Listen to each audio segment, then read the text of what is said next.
得啦，開始啦。嗱，咁分享咗呢個係你個八字啦，你見到嚇。嗯，啱，咁我啱啱啊，辛未、庚子、壬子、丁未。係，咁我要先問下你，你有冇學八字啊？冇啲基礎啊嗰啲啊？誒冇，但係有上網睇啦。之前自己有學過一下嗰個奇門遁甲咯，跟住紫微都有睇一下，但係冇諗住學嘅，跟住就冇學咗咯。咁基礎嗰啲甲乙丙丁啊、天干地支都概念都有啲嘅係嘛？正陰啊，偏陰有有，OK 啦。少少，因為我呢排都有睇蔡老師啊，嘅片多啦，跟住其實都有揾即係係應該係佢係嗰一派嘅人，又計下低嘅嗰啲支派嘅嗰啲徒係，弟或者孫，又睇咗，但係我覺得嗯，即係其實計之前因為我已經又問，即係問嗰個個算命㗎啦，即係係譬如講誒。佢講我係財官格啦，佢講我格我係財官格。係啊。咁你 OK，覺跟住得唔係啦？唔係，我覺得唔係㗎，係因為有兩個年份，譬如講2018年，仲有2019年，誒、係因為係冇失聯，我覺得呢兩個唔好。第一，即係佢問我做咩唔好咧，因為我覺得佢俾嘅答案有少少牽強啦，我冇咩接受到啦。即係 OK，我講點解我唔好，因為嗰年我阿爸過身。跟住係我人生即係事業全部話，即係好差低潮啦，即係成個係谷底啊，人生嗯，嘅谷底啊。2018仲有2019，反而係2020係應該係嗰個庚子年，仲有下一個係咩啊？辛跟丑年啊。啊，就反而我覺得係我嘅人生嘅高峰咯，就係咁樣嘅，即係因為我都唔知邊啲係啱，邊啲係錯，所以我自己都唔識分辨。係咁啊！嗱，你嗰個八字咧係奇怪啲嘅。你嘅財官格咧，即係用土啦嚇，即係用未土啦，財官格啊，係用未土起火咁啊。但係如果財官格咧，呢個八字咧就好即係好低級噶啦，即係即係好渣嘅。嗯哼，可以你記住咧，八字咧其實就唔係一個用神，即係唔係單一用神嘅，佢可以揀嘅。即係如果你睇蔡司傅啲係，片啊。我睇，即係你揾邊個係適合你，跟住你可以發揮到係啦。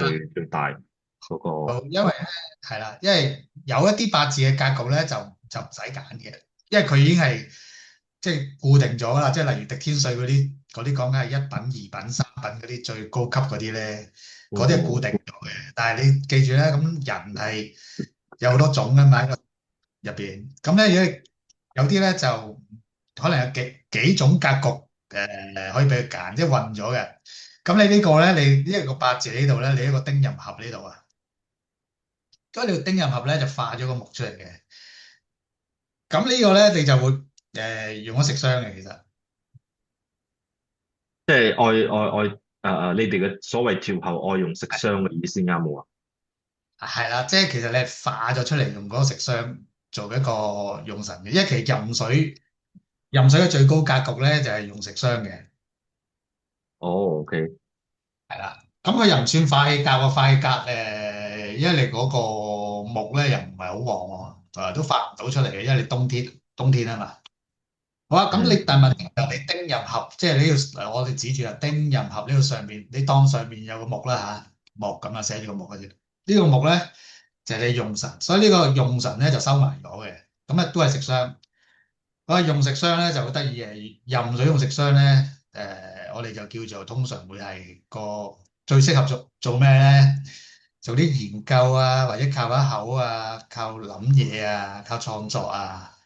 嗰類職業嘅，有啲係會做咗一啲技術性嘅嘢，即係嗯，好中意諗嘢嘅啊，或者好中意教人嘢嘅，會咁樣嘅。咁咧如果財官格咧，財官格你就好呢個即係用未土啦，未土財官格咧就多數啊會係做一啲公務員啦，或者係會計師啊，即係完全係好機械人嗰啲工作嘅。O K O K。咁如果你係用食商咧，化出嚟嗰個咧就多數會做啲自由職業啦，有啲嚇，或者係啲技術性嘅職業啦，個別嘅技術啦，例如有啲會走咗去做即係做算命都得㗎，例如啊，即係啲技術性嘅，亦都好中意研究學嘢嘅個人啊，咁又要睇下你係做生意定係打工啦，另外啊。全職炒股啊，炒下個貨幣咯。哦，咁嗱，如果你做呢啲咧，講投資投機呢啲咧，咁係驗食商咧，好明顯，O K，即係你自由職又 match 到啦，又吻合到啦，係咪？係啊，咁係啊，因為佢有兩個俾佢揀嘅，而家呢個八字裏邊係有兩。好啦，咁嗱，即係用食，因為你炒嘢咧都係用腦噶啦，又要講反應啦，即係研究啦嚇，會咁樣噶嘛。如果你係炒幣啊、crypto 嗰啲咧，更加啦，你嗰啲係一啲好新嘅嘢啦，你要花時間去研究啦，咁樣咯，即係學啲新嘢啦，亦都唔抗拒啲新嘢啦。咁嗯。咧，你呢度咧嚇，咁咧變咗你行土咧。你就會反而係好辛苦嘅行土，即係行財官啊，因為佢會制水嘛，制咗水咧，咁啊丁壬合嗰個木咧就受制嘅，即係合唔到啊。咁本身而家你嗱，因為你自己行過戊戌運嘅呢度細個，咁你2018年就係戊戌年啊嘛。行啊。咁你都如果係咁講，呢個運應該嗱，如果正常啊，如果你用財官嘅呢個運應該係好掂啦嚇，或者讀書好叻啦，又或者係好舒服啦，出名添，分鐘會嚇。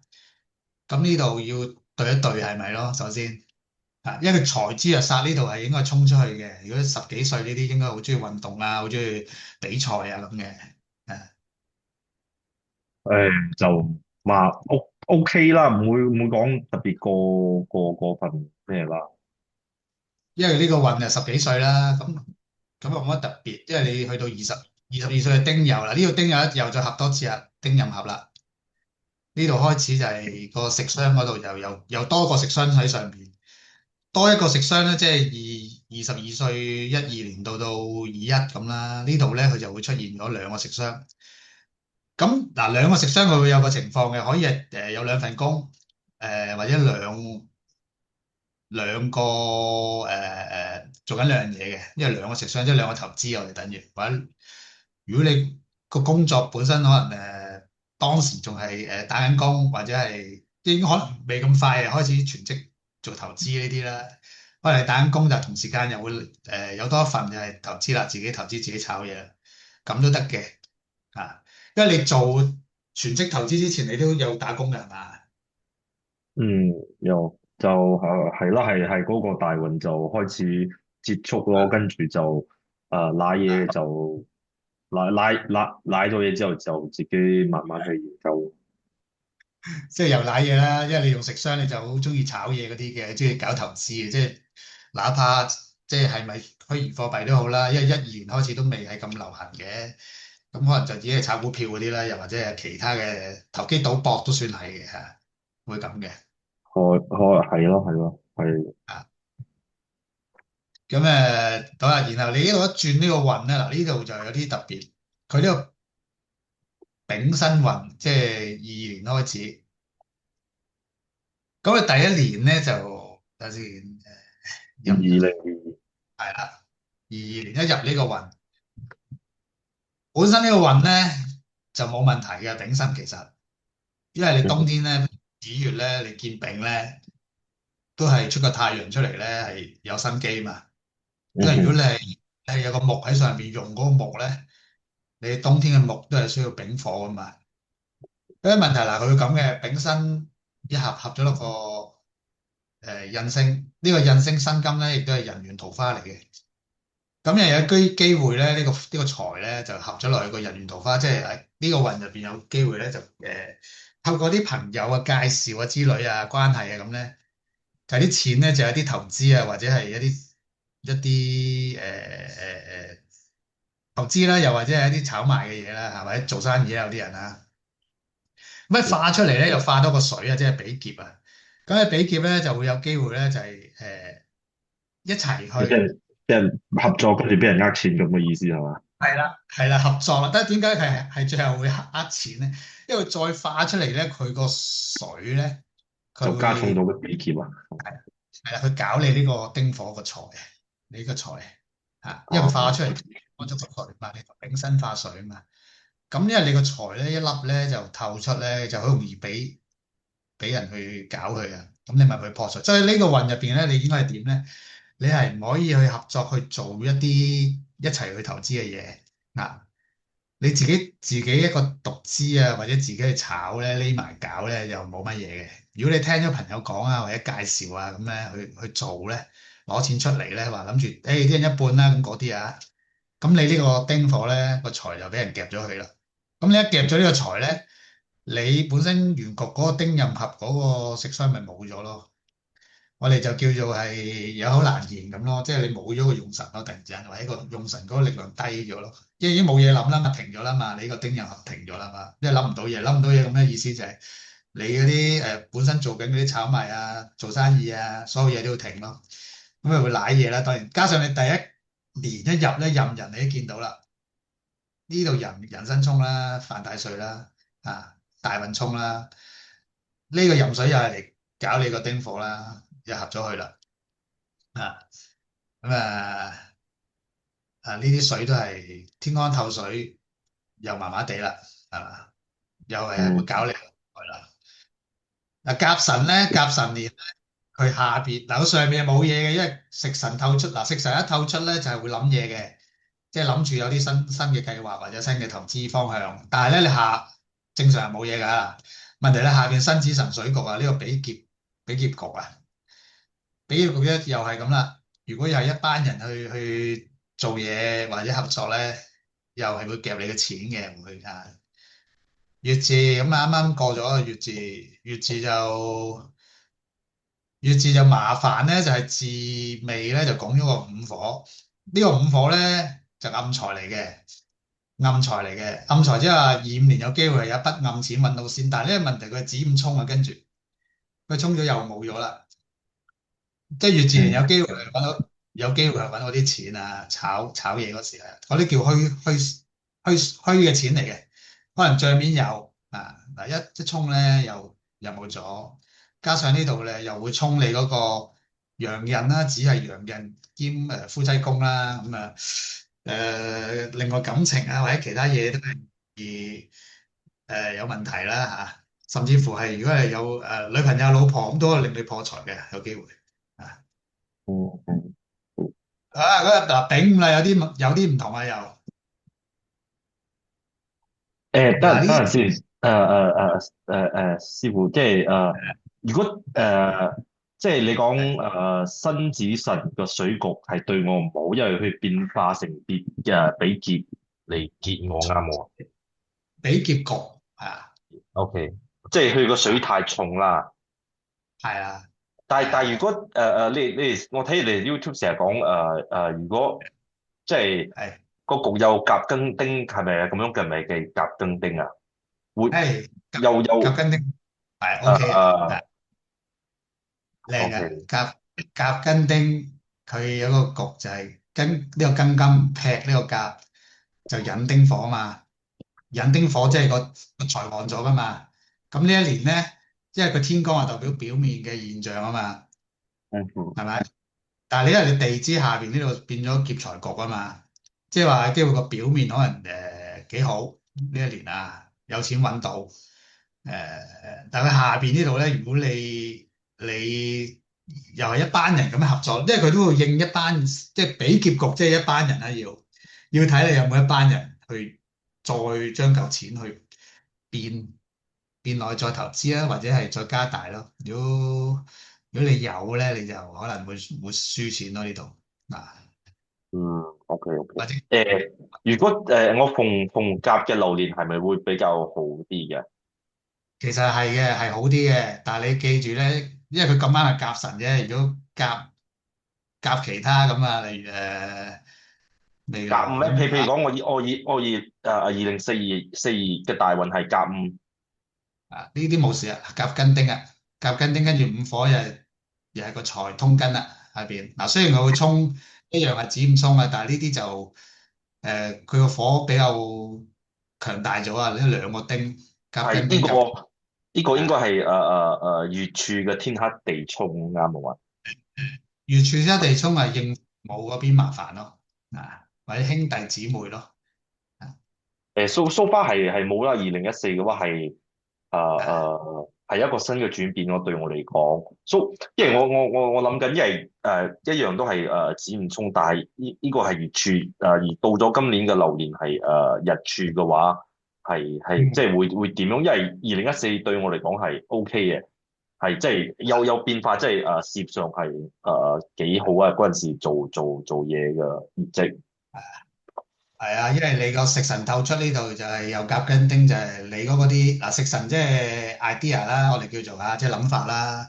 咁如果你係打緊工又好，或者你做生意或者已經炒緊嘢，即係話你諗嘢得啊嘛？呢年諗嘢得，咁你打工即係老細賞識啦，會升職加薪嗰啲啦，做到嘢啦。咁啊，如果已經炒緊嘢，即係諗出嚟嗰樣嘢，或者係諗嗰樣投資就啱啦。咁因為你夾跟丁其實係個丁火旺咗啊嘛，最後。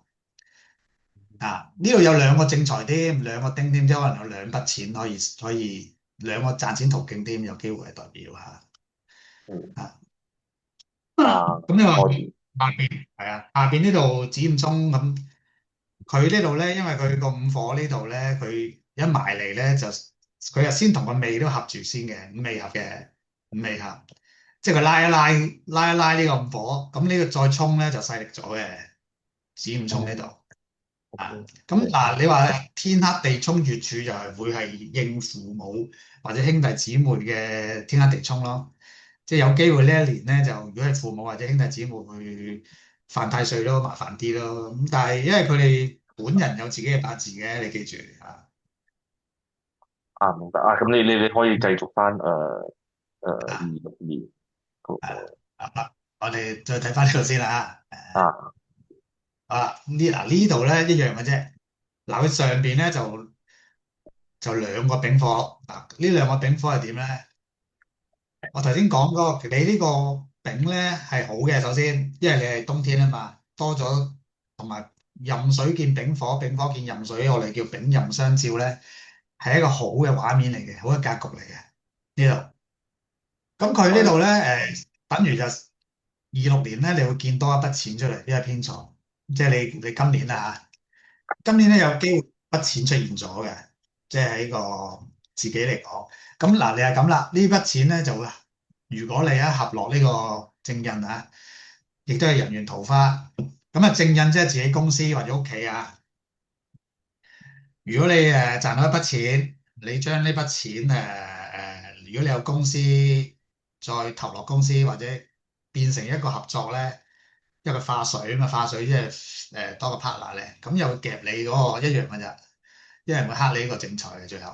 咁你又唔好做呢個動作得㗎，即係因為我哋一揀即係合作做生意就冇咩咁適好合啦。係啦，就唔好你照做你嘅可能炒賣啊嗰啲咧，你多咗一筆錢之後咧。咁呢度咁啊，純粹嘅丙申合咧，你可以理解買樓又得，因為正印可以代表屋企啊嘛。咁你買樓就冇問題嘅，你用翻啲錢落去屋企嗰度啫嘛。咁呢個係冇問係其實題嘅。我今年嘅慾望係好想誒同人合作做生意，即係嗰啲 friend 做開生意，係即係我想啊，即係佢哋已經係做開生意，我想即係夾啦，夾份細嘅，即係好細，但因為佢哋做得都幾好嘅咁樣嘅嘢咁咯。你夾份細夾份細都冇問題嘅，你唔好夾份大嘅咯。啊明白。你唔好夾大咯，因為呢個夾咗落去，因為你印星對公司，咁你一係就要將啲錢放翻入公司，放翻落屋企又得，但係唔好大份啦。咁下邊呢個咧，即係嗱呢個就好啲，呢個丙係俾你行到你個位先。啊，我行去廁所下，唔好意思。係得，冇問題啊。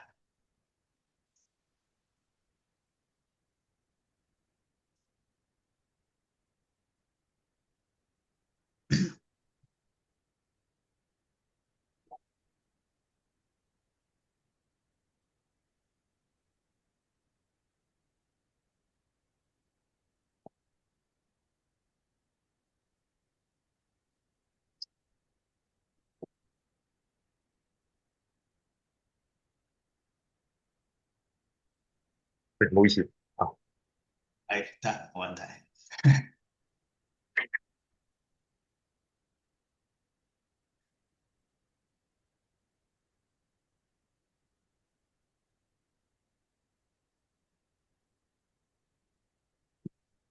啊，OK ，OK 啊。嘅，係咁嗱，你上面天光就係講緊一個現象啊，即係將會做咩啊？即係有筆錢都係合作啦，可能係合落個公司人哋嘅公司度啦，呢個薪金咁變咗兩個，因為佢合兩次啊嘛，前面呢個運合一次，流年合一次，咁呢度出咗兩個水啊，咁即係可能係兩個 partner 嘅，即係連埋你三個嘅有機會嚇。咁下邊嗰度咧就係代表實際，即係地支代表實際啊嘛，即係袋唔袋到啦啲錢嗱，即係例如甲辰年本來個象好，但係你地支申子辰水局咧就會劫咗嘅，OK。咁呢度咧就好啲嘅，因為第一佢五火呢度個丁火財會未合通連根，咗。哦，係啊，五味又合咗啦，五味合呢度係好嘅，因為點解咧？因為佢就唔會直衝個子嘅，因為佢合咗嘛五，即係拉先合咗埋嚟。佢再過隔離衝咧，個力就細好多啊嘛，因為佢最後都會合多次。咁呢個合多次咧，因為你上面嘅丁火咧係好嘅，即係成條丙火呢個柱咧會落翻去丁未呢度黐埋一堆嘅，咁係變咗嚿大錢咧，因為丙本身就係大錢嚟噶嘛。你落到後邊，即係可以一路一路咁樣去啦，事情發展就一路落到尾，結果咁嗰嚿錢係會袋到嗱。不過中間咧，因為佢會穿過呢個兩個子水啊嘛。呢度又係天克地沖父母嗰個柱嘅，咁都會又係嗰只啦，即係父母或者兄我會弟姊妹健康咧，嘅，OK。如果係啦，如果係屋企老人家嗰啲咧就會健康啦。你有冇兄弟姊妹嗰啲咧？啊，又有嘅，咁佢哋可能又會犯太歲啦，咁另外咧，因為呢個五呢度咧，你係壬子日咧，佢丙午咧就同你亦都係天克地沖嘅個人。咁呢度咧，第一個應嘅人物咧就係你呢個夫妻宮呢度啊。咁要睇下係多數梗係應女朋友啊、老婆嗰啲啦即係佢哋犯太歲啦。咁注意下佢哋，因為呢個亦都係陽印嚟嘅，你壬水見子呢個係陽印嚟嘅，所以會應翻另一半咧，會有啲意外開刀都唔出奇嘅，即係健康問題嘅。咁你要留意啦。如果你冇女朋友，你話未結婚冇女朋友嘅，咁會係應自己嘅呢個。咁你我結個人咗婚啊。你結咗婚，咁你可能應太太太太，咁你。咁你咪去到呢個特別係子月呢個26年嘅子月咧，就應該係庚子月添。呢度下邊指住庚子月，嗯庚子月又係咩啦？同個丙午咧天克地沖啦，已經本身又應你個庚子呢個月柱啦。所以你26年最小心咧就係庚子月，即係新曆十動二月，十係啦。OK。咁嗰個月份係唔好周圍去咯。但係其實呢個我都有研究過，因為我睇翻今年嘅嗰個丙午嘅流月同我嘅上一個大運嘅係一樣嘅嗰個係係係一模一，因為我好奇怪，我嘅2020我庚子年係其實係幾 OK 嘅，即係所以我就諗，其實啊、會唔會即係好似即係點樣講，會唔會重演咁樣咧？其實反而唔好嘅會變好咁樣，或者即係我唔知因啊。因為你庚子年係丁酉運啊嘛。嗯哼，有丁酉啊嗱，佢係冇子午衝呢個問題噶嘛，因為係嘛，，OK，係，哦，所以所以冇事啊。但係你而家轉咗去丙申丙午咧，到庚子月咧，佢又唔同啦。佢會有子午衝，同埋佢三個子水衝一個午火咧。我哋通常都講嘅，三個打一個咧，就有啲嘢發生嘅實。你以你經驗係通常有咩發生咧？即係另外一半嘅身體健康或者點樣？你可以係啊係啊，好直接講 佢 OK 啊，我 OK 啊。因為佢嗱，首先我哋八字犯太歲咧，就成日講犯太歲嘛。嗯嗯犯太歲之中嘅，如果三個中一個咧，就特別激烈嘅，即係嗰個事情發生咧特別明顯嘅。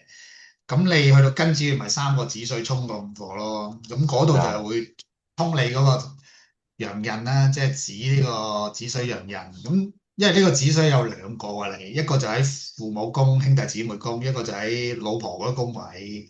嗯咁可以係呢啲人物會應嘅，即係會，所以係呢個月咧，呢個月份就唔好周圍去啦，即係即係唔好出外啦。啊！啲父母都叫佢呢個月唔好出外旅行啊嗰啲咯，留翻喺屋企啊咁咯，少啲出去咯。即係呢個係你做到避開呢樣嘢啊嘛。即係你明知嗯，出邊打颱風，你就唔好出街咁嘅意思啫，係咪先？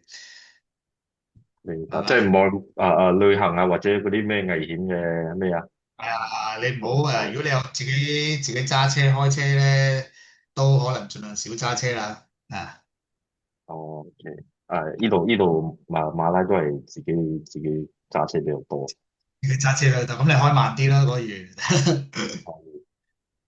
啊，誒即係其實我幾期待呢一年，因為好老實講，25年即係乙巳年，啊，我覺得唔係幾好啦。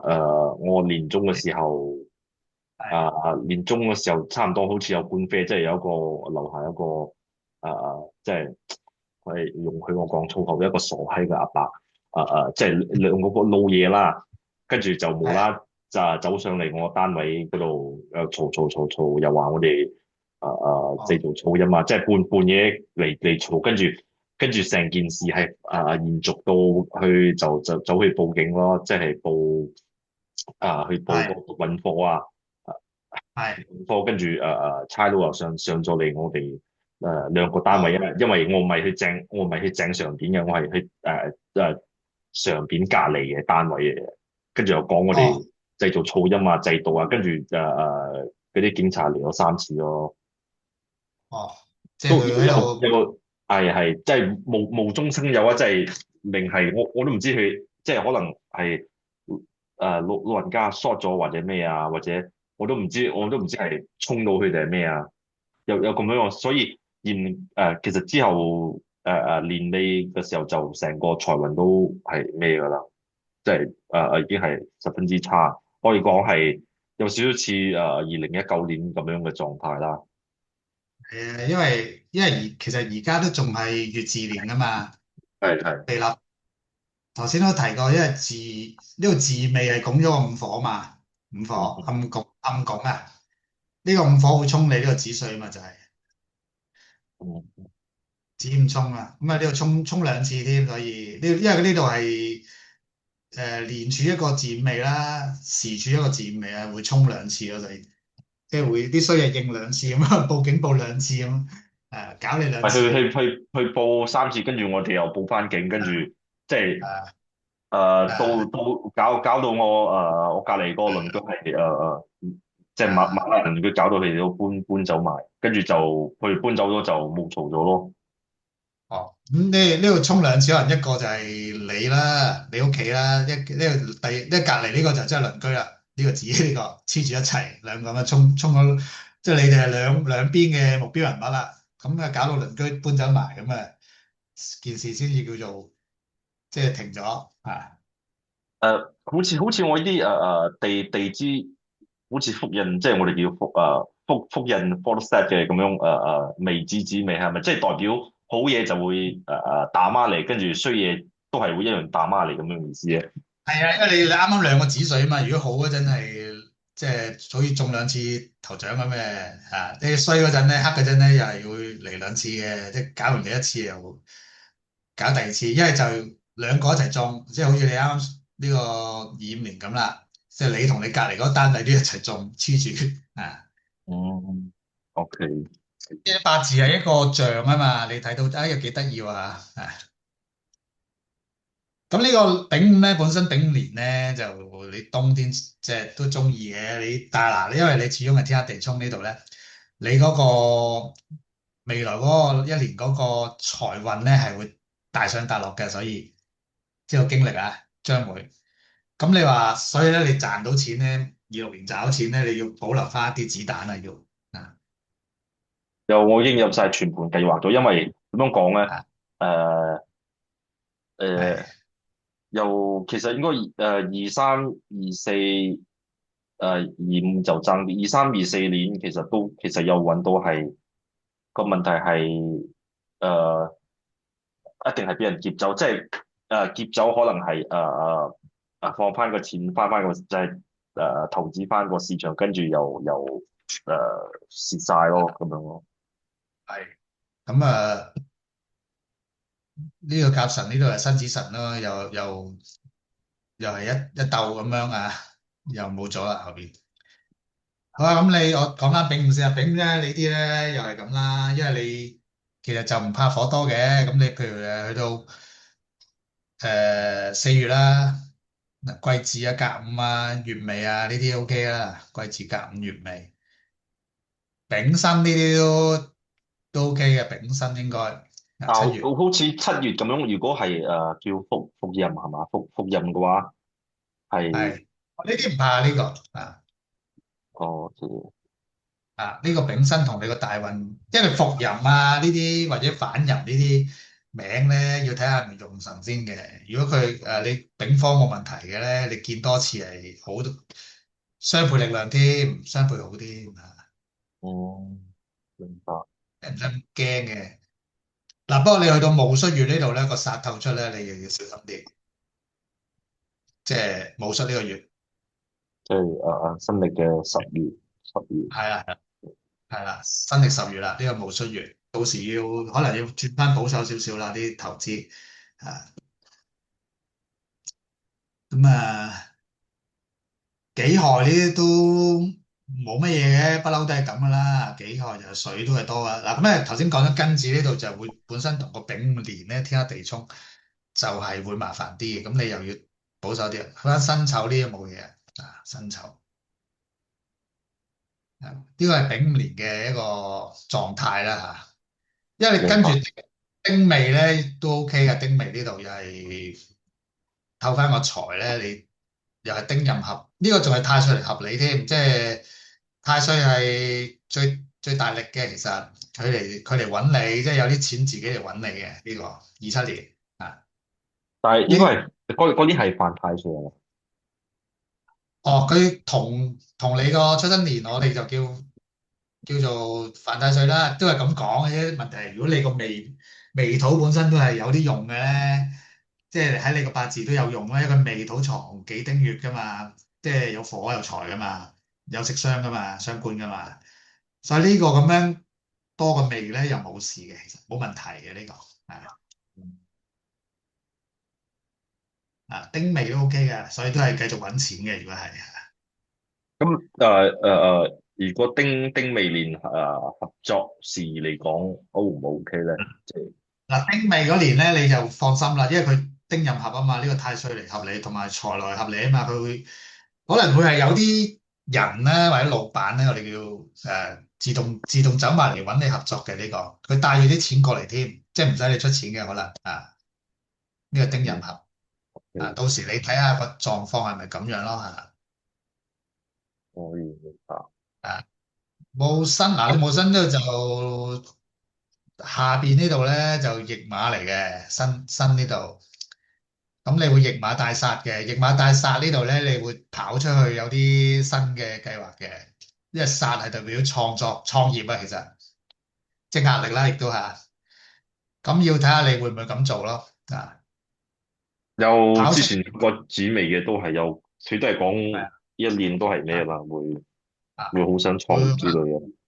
可能會跑咗出去創業嘅，即係可能不限於喺馬來西亞，可能要你周圍飛啊，咁都唔出奇㗎。呢一年份啊，嗯，咁呢個殺透出都係代表工作名氣嗰啲嘅，咁呢度都冇乜問題。嗱，己酉就呢個酉係人緣桃花嚟嘅，咁係啊，人緣桃花咁樣喺個年即係太歲嗰度出現咧，就應該係多合作咯，即係人際關係圈加大啊。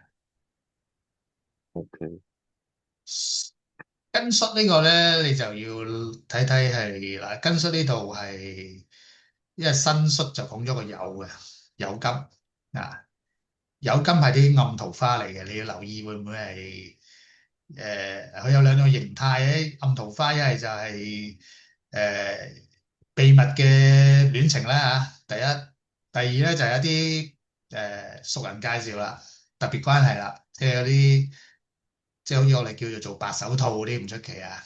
啊，白即係介手套即係咩意思啊？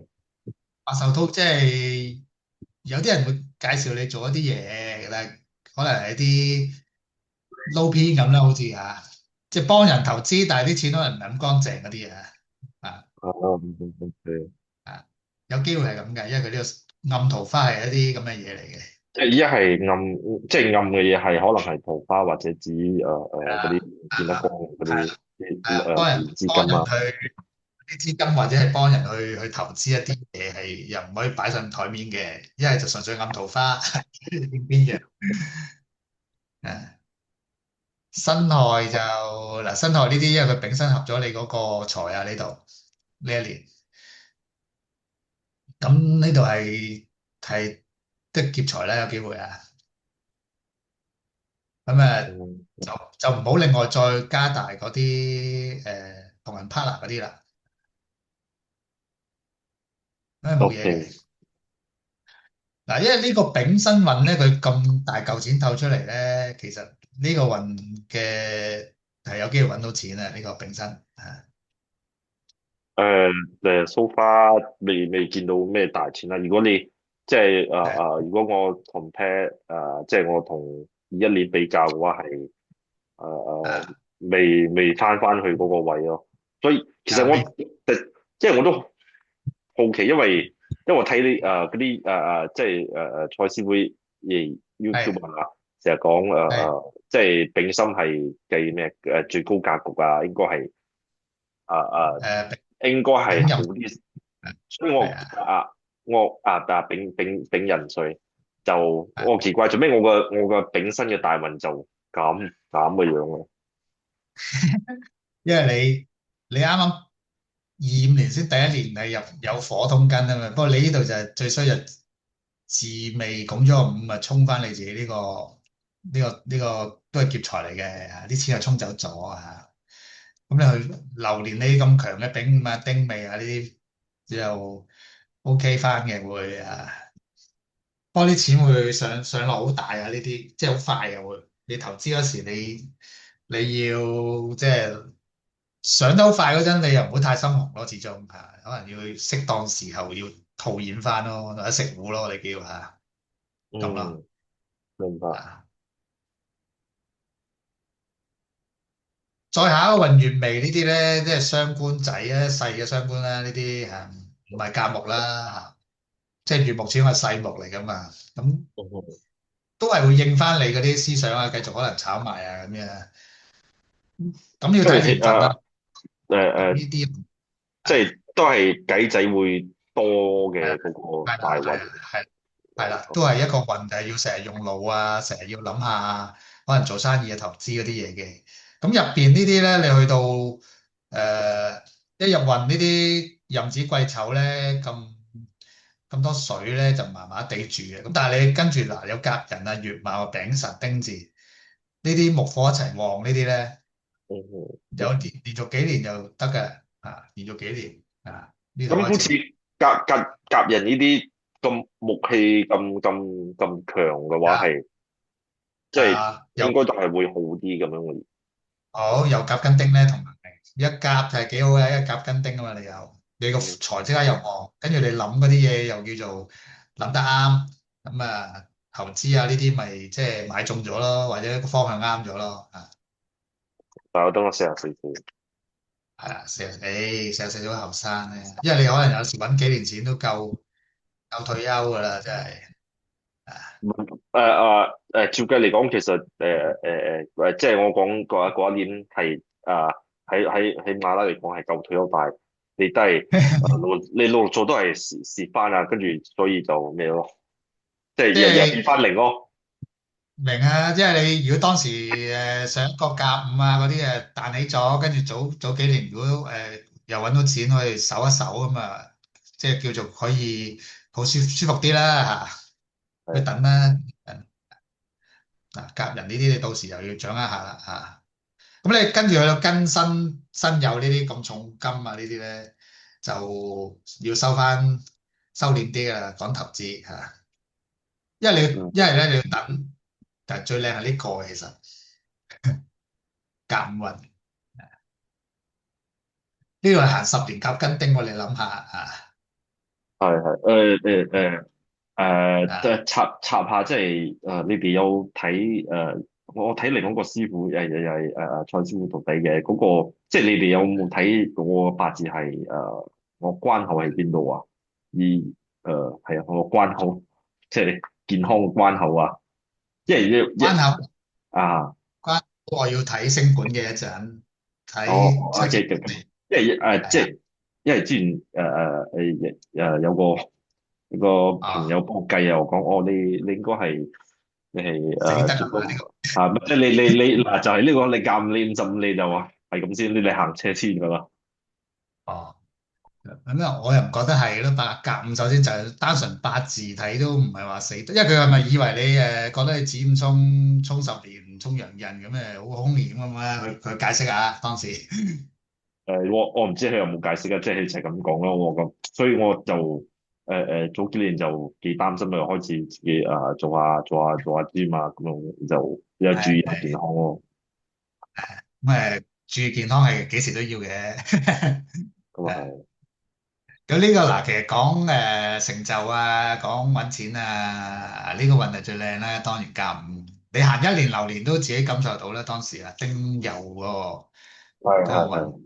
啊，咁你而家跟住行10年，你呢度又係到時你睇下你嘅做嘢揾錢嘅方向係點啦，又要，因為而家有啲講唔到啊，太耐啊，即係講緊係成20年後嘅社會，我都好難判斷。但係呢個運係好運嚟嘅。嗯嗯。因為佢始終係食神透出呢啲咧，你本身係丁壬合木咧，你呢個食神咧就可以完全用得到嘅，即係個思考啊，即係用腦嘅，肯定係用腦去揾錢嘅。咁即係嗰句啦，呢度係會沖洋印，但係你五味合噶嘛，呢度佢係拉住咗噶嘛，啊嗯。除非咁咯，嗱甲子年咁你係要留意下，因為佢個流年喺前邊啊嘛，啊呢度會沖啊嘛，OK。OK。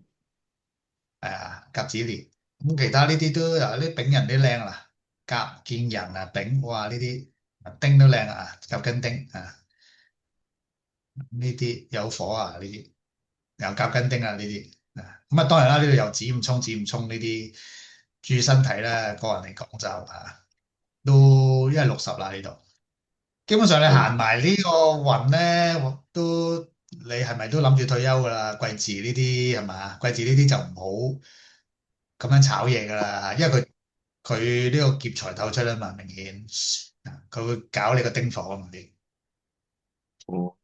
OK。啊，係啊，咁啊後邊呢啲你唔攞錢出嚟搞生意搞成咧就冇事啊呢啲，又嗯，即係 OK。就係咁咯，季節開始就愛咩啊？愛愛季節手。開始手啦，或者係玩算啦呢度啊嗯嗯。享受啦，又唔好合作投資啊，因為呢個劫財嚟啊嘛，擺明咁你唔好再同朋友合資做啲嘢啦。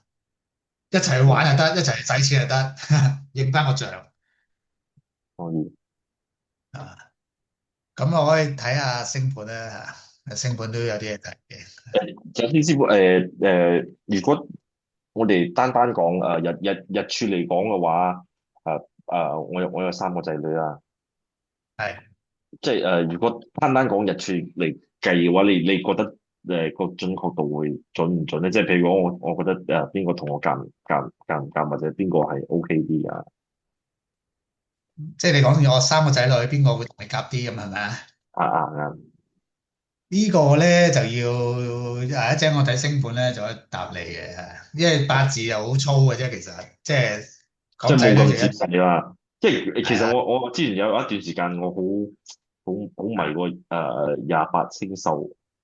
喺誒，個七夕即係我住啊嘛，我我唔知其實嗰個係 under 7正4餘嘅呢個系統即係呢入邊呢個啊嘛，係咪呢個啊？啊。係啊，呢個圈啊，我應該係虛手啊，我冇。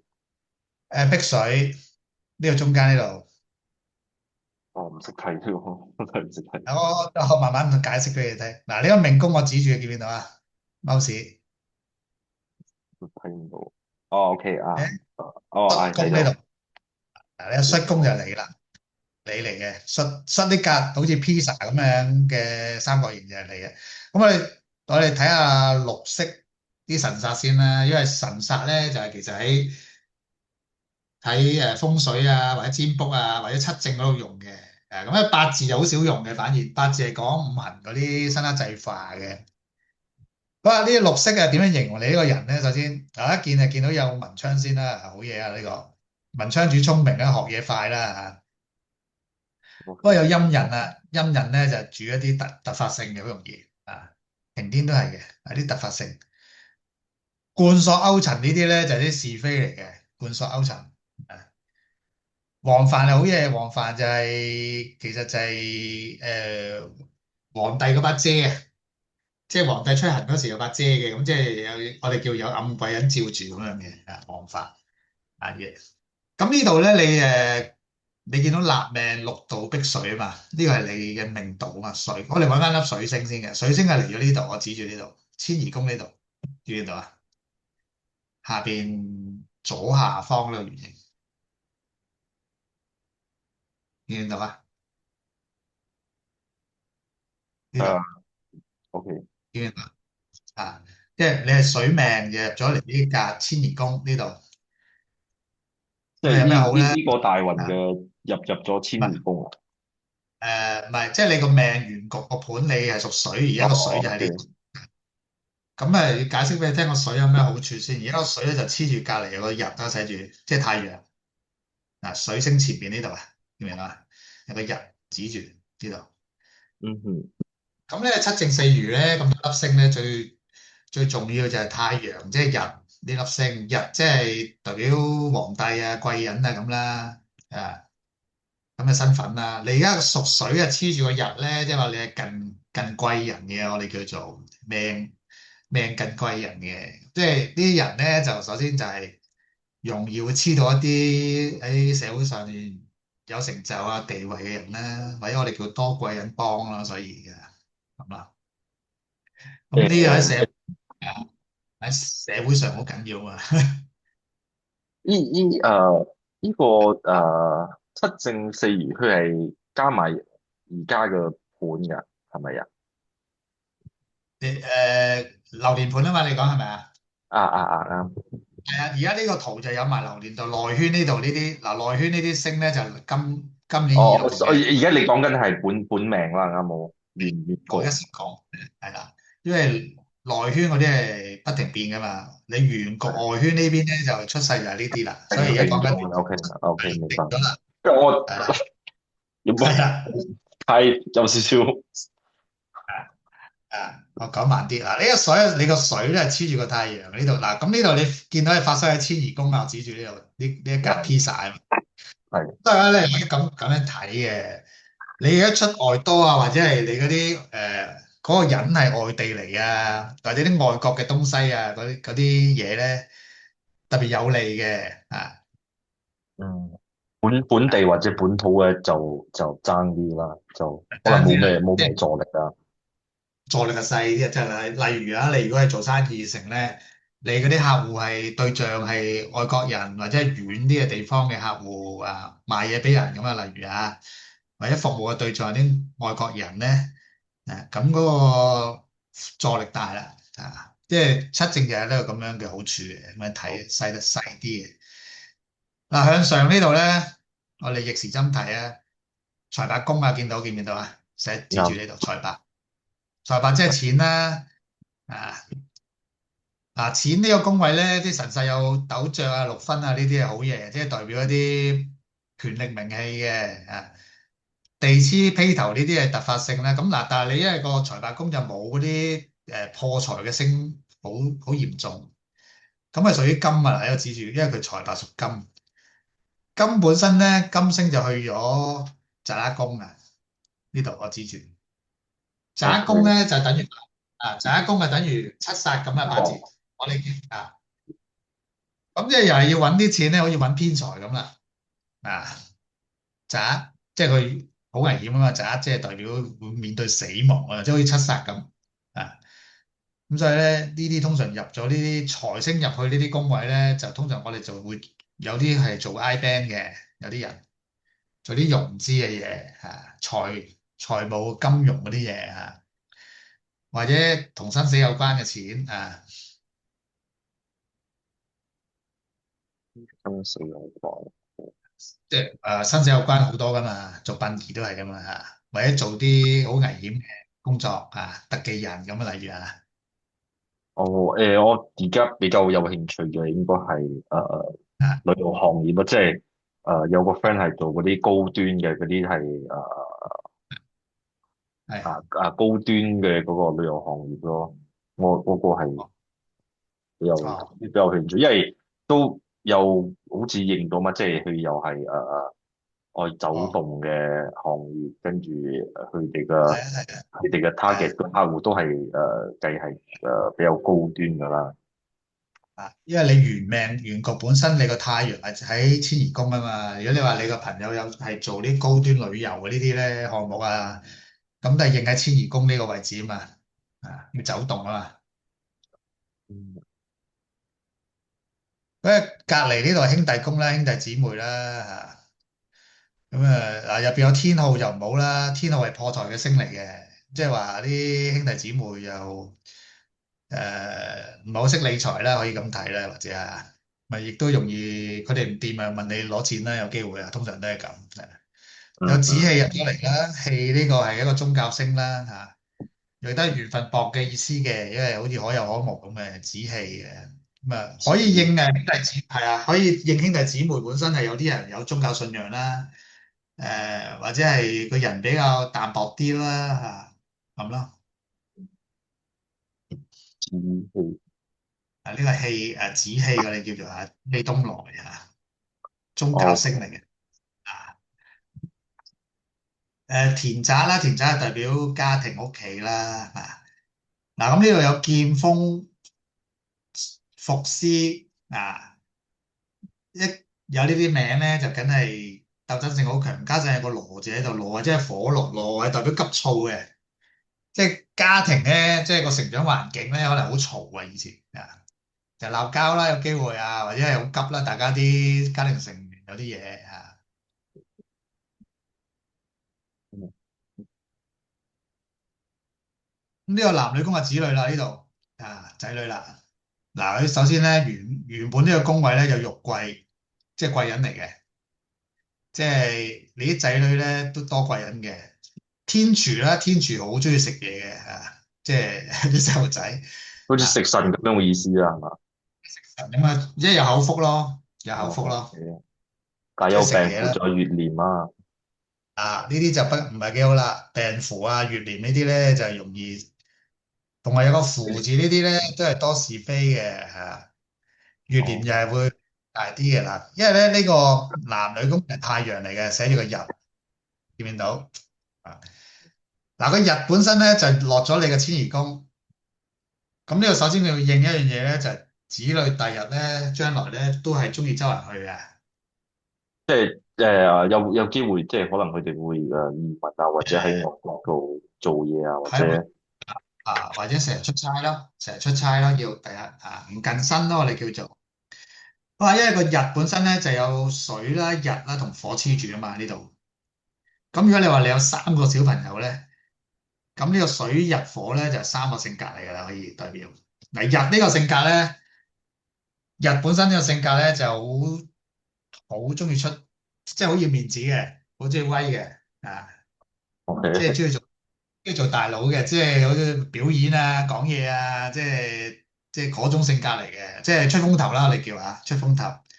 火呢個咧就心急啲嘅，心急啲，但係因為火星個特性咧，除咗心急咧，就代表大膽嘅，即係會大膽啲嘅。咁有機會咧，尤其是火重嗰啲咧，第日咧好中意會做紀律部隊嘅，啊，或者做醫 OK，生啊、醫生、律師呢啲嘅，佢唔怕競爭嘅，啊。水咧就代表智慧嘅，咁咧有一個咧又可能係比較斯文啲啊，中意講嘢、諗嘢啊、學嘢啊咁樣嘅，八卦啲啊咁樣嘅，有咁變咗一個係庚子，一個係甲子咯，所以我都係諗緊邊一個係先咯。你睇下三個小朋友咧，嗰啲性格係咪有啲似呢三粒星嗰個對應啦嚇？因為佢另外呢個宮位遷移宮呢度咧，其實又唔差嗱，你有祝壽啊，祝壽有啲名氣嘅。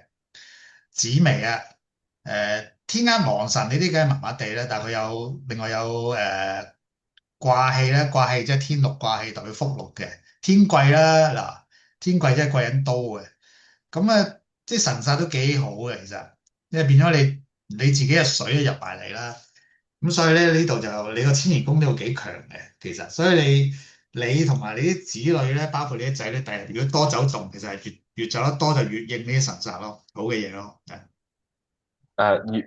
走動多係咩意思啊？去地走動啊？因為你自己已經係入咗呢度啦，即係你走咁多，例如你話想做一個生意同旅遊有關嘅呢啲咪啱咯。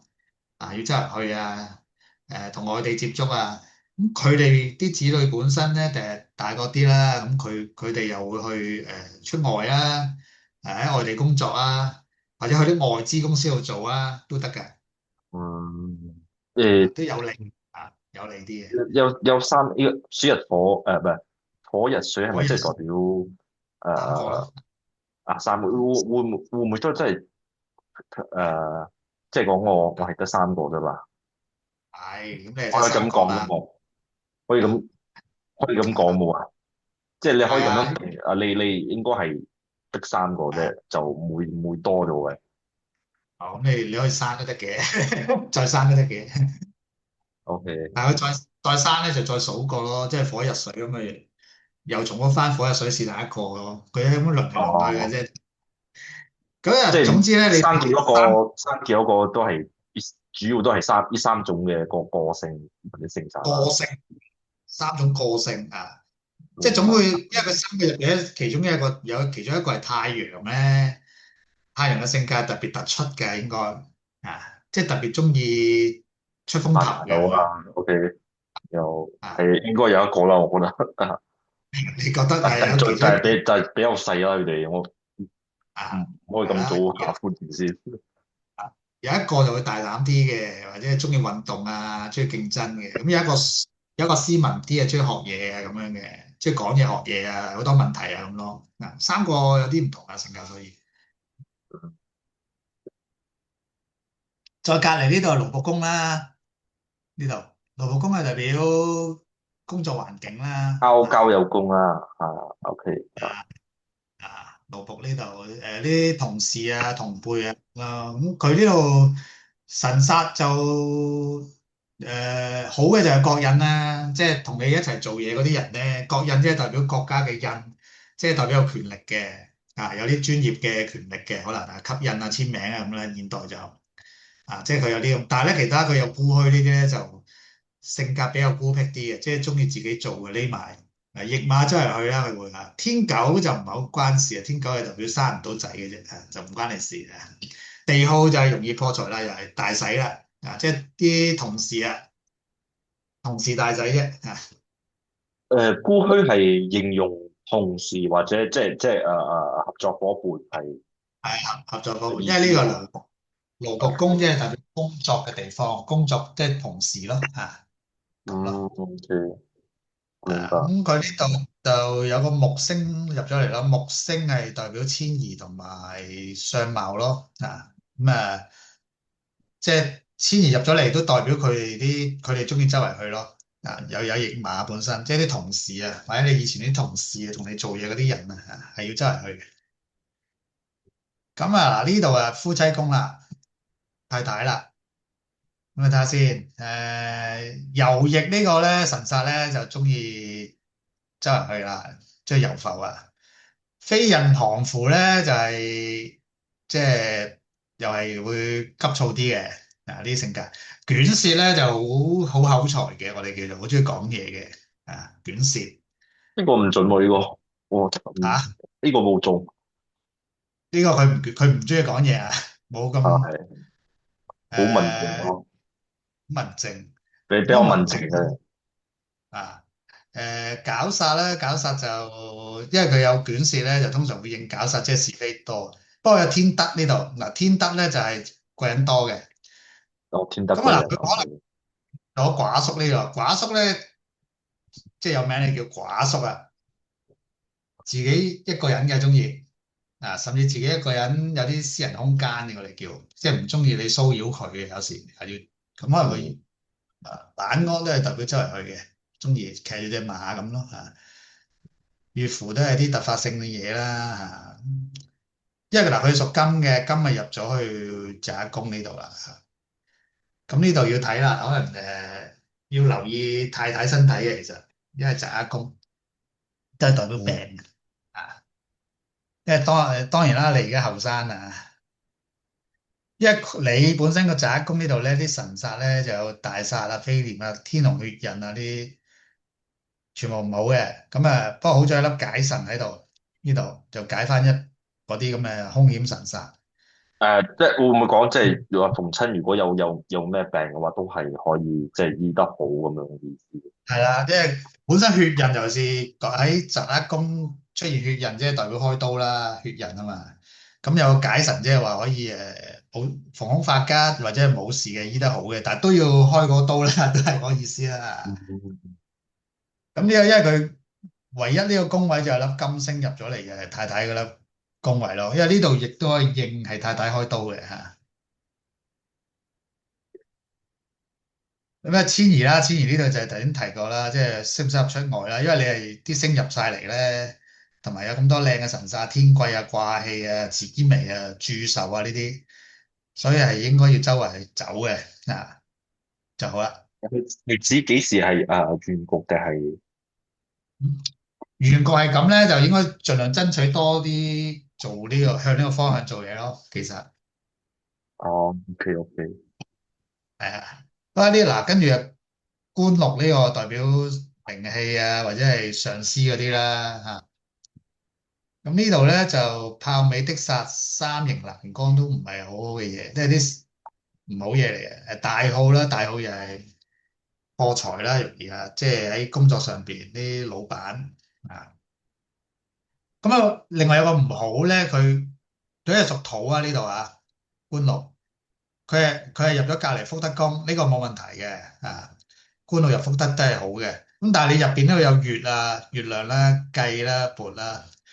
嗱，月計呢度咧係相克嘅，即係個計會克個月嘅。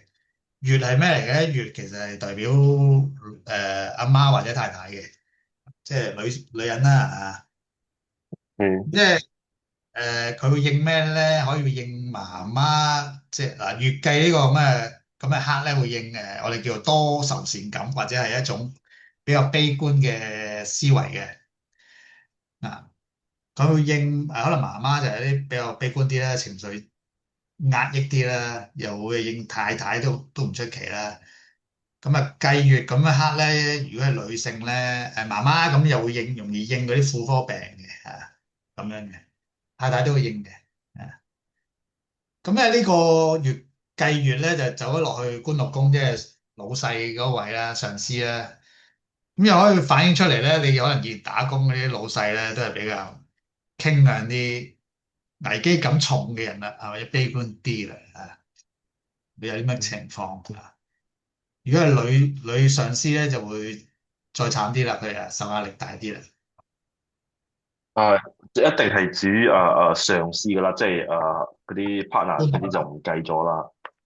partner 就唔計嘅，partner 就係合作伙伴啫，即係夫妻宮嚟嘅。咁而家我都係計自由身嘅話，就應該冇呢方面嘅得啦，問題。啊，暫時自由身就冇乜呢個問題嘅啊。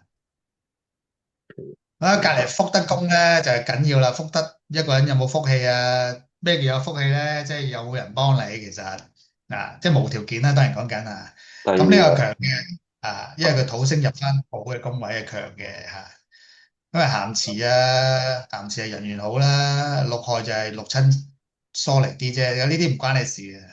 小啊，號小小小號號咧就係小號，小號咧就係中意使下錢咯，小號啊，死呢啲係比較符就係細嘅星嚟㗎係嘛？小號嘅。細細一少啫嘛，啊，唔係大號啊，唔係天號嗰啲嘛。死符就係啲是非咯，有個符字咧係啲是非，咁啊喺現代社會好多嘅。不過佢主要佢冇問題，佢有個土星入翻土嘅宮位有力咁解啊呢度。哦，嗱，相貌宮就係、其實就相貌個名叫相貌，我哋嘅指內心世界嘅啊，相由心生啊嘛。咁入邊就冇星嘅，你見到，但係咧佢啲神煞就天哭啊、廉符、空亡呢啲咧，嗱本來空亡就唔好嘅，空亡係代表得咯，即即係係得個啊吉咯。天馬行空啊，得個諗字啊咁咯，啊天馬行空啦，咁即係咩意思？但係因為你啲即係我個樣得個吉啊？唔係即係因為佢入咗你嘅內心世界，即係成日好多幻想，你叫做其實空亡。哦即係唔實，OK，際嘅，諗嚟都唔實際嘅，即係但係自己諗嚟就過癮下嘅啫，有時咁哦，咯。啊，連扶天哭呢啲咧，嗱就係天哭咧就係一種悲觀啲嘅心態嚟嘅，成日會諗啲唔係幾好嘅嘢嘅個人啊，即係我哋講得好聽就叫危機意識重啲嘅人啊。不過你有空亡又冇乜所謂啦，都係諗嘅啫，其實。即係得個諗啊。啊，嗱咁呢度咧，星盤咧，你睇到最外圈一格格實際格咧，每一格都一年咁解嘅。啊，而家呢一格藍色就係2026嘅。OK，好啦，即係呢度佢係係咩？帝啊，王。係啦，呢個位置指住呢度嘅線。嗱，咁呢一格咧，佢由幾時開始咧？其實佢係由2025年嘅下半年開始，去到36嘅。首先呢一段，咁呢一橛係咩咧？呢一橛其實係因為佢斗木廿八宿呢個咧係代表名氣嘅，即係話咧嚟緊咧26開始呢度咧去到37。基本上都係一個事業上面一個可以進取嘅一個階段啦嚇，等名氣啊嘛。咁但係咧呢度見到嗱月計呢度咧就搭住咗咧，就係呢一年咧應該係去到37年過咗，去到大概37年嘅尾度咧，3738咁上下咧，佢會應呢個係啦，呢個壓力啦。呢個壓力因為頭先講咗月亮代表女性啊，咁佢會應媽媽啦，或者係應老婆啦，太太啦。2037啦。即係講呢一年幾兩年之間咧，就要留意佢人物嚟計係呢兩個啦。另外，因為個月亮咧代表田宅宮嘅啊，即係家庭都會有啲問題。咁嗱，呢個家庭咧亦都可以代表物業嘅喎。如果實物嚟講，嗯即係呢兩年咧，如果你買樓或者炒樓都唔好啦，即係佢會令你有損傷啦。OK，係啦，咁咧過咗呢個38開始咧就冇啦，嚇冇問題啦，嚇38。咁一路行運咧就咁樣去順時針啊！咁因為呢度一路咁去咧，你見到會啲線咧會就嚟會掂到個太陽添呢度啊，去到咁係好嘅呢啲啊，即係即係日嗰度啊係嘛？入呢條線，而呢個係去到2045啦啊啊！嗯即係2045呢度咧，直情係會見到大貴人啦，即係啲好勁嘅金主咧，或者老細有地位嘅人啊明咁一路去都冇問題嘅。咁你係要留意呢啲。咁另外啦，另外呢度近少少呢度咧，有個位咧就係2029啊，呢條線啊掂到呢個缽字啦，水缽。因為你係水命咧，水缽係代表劫財咁樣嘅意思嘅。咁二九呢年咧二九有機會係應可能劫財呢啲啦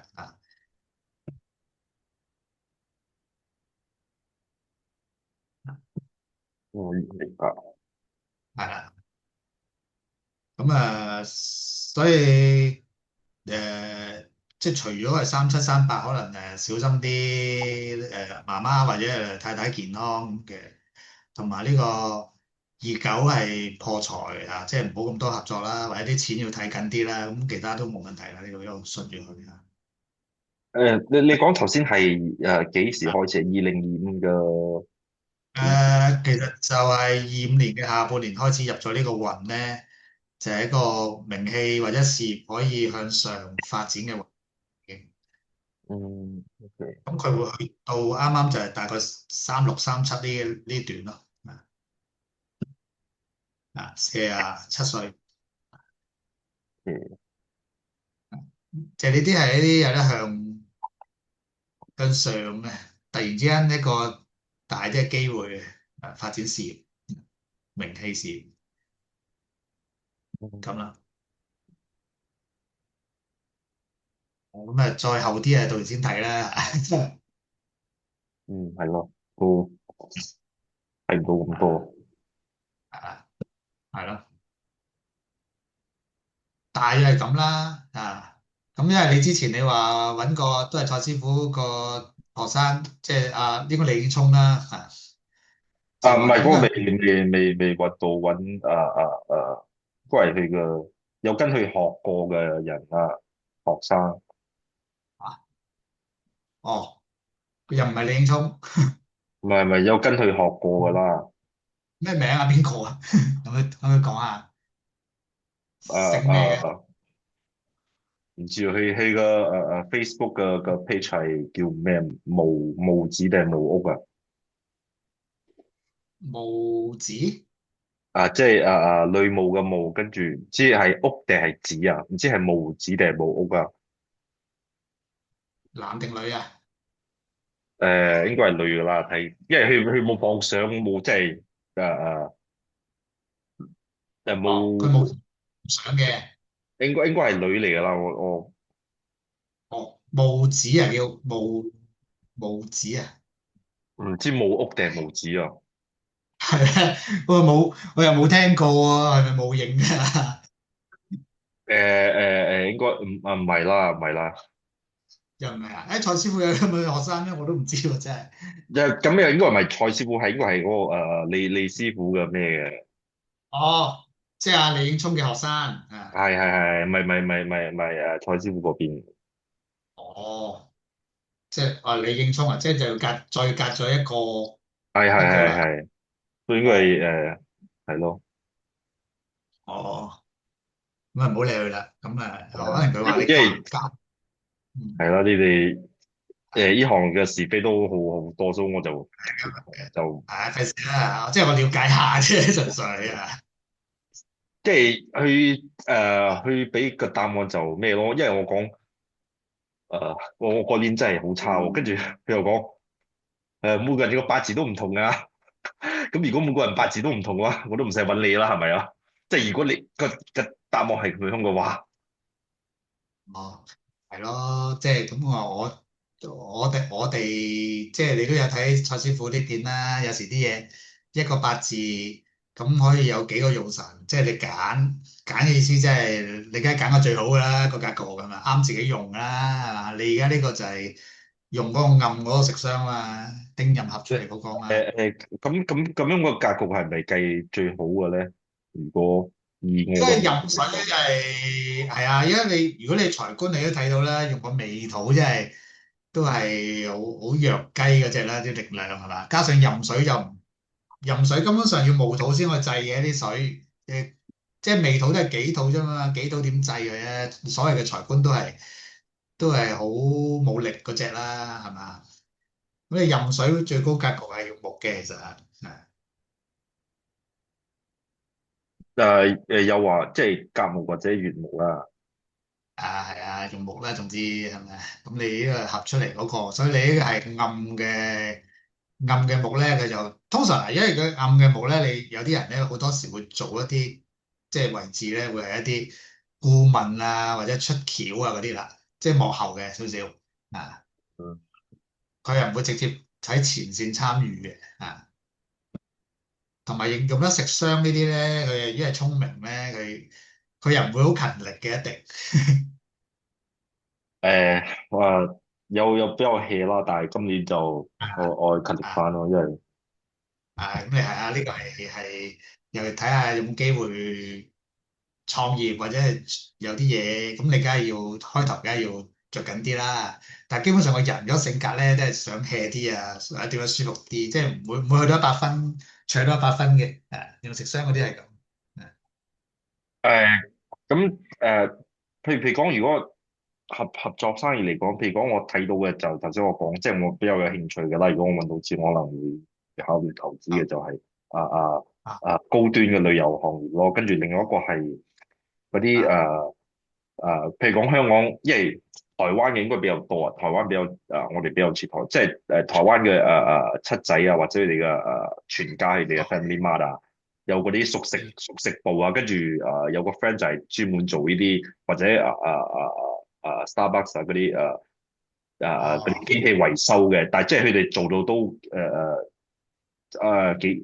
近呢幾年都做到唔錯啦，即係好多好多嗰啲連鎖嘅嗰啲 branch 啊嗰啲 outlet，即係譬如講七仔佢哋係負責成個呢度成個區嘅係可能有嘢100間咁樣係佢哋就做維修啊，或者我做新嘅，即係應該電器維修啊，係咪？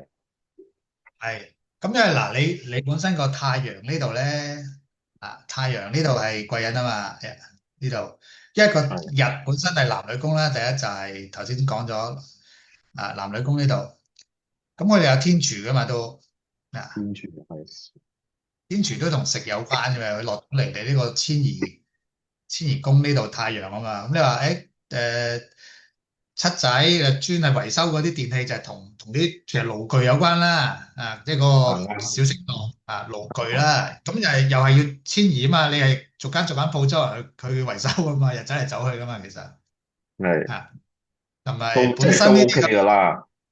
嘅同埋佢本身呢啲咁嘅連鎖店咧，其實都係外資嚟噶嘛個品牌，啊而家嘅北美啊，外資嘅應該得全家 Family Mart 一個啫，一有幾個都係本地嘅品牌噶啦，又係轉咗本地名啦我哋即係我 friend 嘅嗰啲都一半一半啦，外資都係有嘅，係。咁佢都係認呢個像啊，要你走嚟走去修理啊，係嘛？但係如果我嘅即係我角色，譬如講我即係我做一個合一個細股，但係我唔知我可以做咩噶。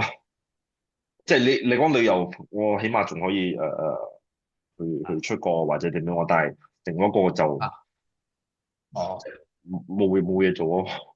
即係我覺得即係你想好似純粹係夾錢夾錢係夾一份，係就啲朋友嗰度就分錢咁咪得啦係咁呢個首先佢行業係咁嘅性質啊嘛，你係黐住嗰個太陽去揾食嘅啫嘛，即係你係水星黐住個日啊嘛呢度，即係你跟住個朋友跟住個貴人去喺後邊揾錢嘅啫嘛都係。嗯，明啊，白。但個佢本身就係要有遷移啊，有呢啲咁嘅元素咯，外資啊，周圍去啊咁咯。喂如果睇即係投資方面係睇邊一個宮位嘅，有話咁嘅，即係睇到咩咧？純投資咧就男女宮嘅，即係講炒股票賭博啊，其實都係就係講係男女宮。哦，OK，即係都係太陽嚟嘅，因為你呢度係落翻去遷移宮嘅，嗯，所以係搞啲外資嘅嘢啦。如果你講投資啊，我即係好簡單啫。有啲人話誒買股票買咩？咁你買美股咯，可能要啊，即係買啲外國嘅股票咯，或者啲公司誒，本身有都股票嗰個公司係都係係啊，即係啲國際性啲嘅公司咯冇即係冇買過本地，都係開頭識玩嘅時候係買啊本地，之後就冇買過本地咗，都係揀啊美國就比較咪多。遷移係代表外國嘅嘢啊嘛，外地啊嘛，你炒股票都係要買啲外資咯，所以明白。啊大約係咁咯。咁如果你有啲問題嘅補充問我都得嘅，喺個 WhatsApp 嗰度跟住係咯。誒，希望會咯。其實我過到今年應該有嚿錢俾我就 OK 嘅啦。哦，冇問題啊，呢個丙年應該都係注意自己身體啦，誒止唔衝啦，驚佢有時會嗯，係咯。係啦，咁其他都冇乜嘢啦，係啦，應該咁啦。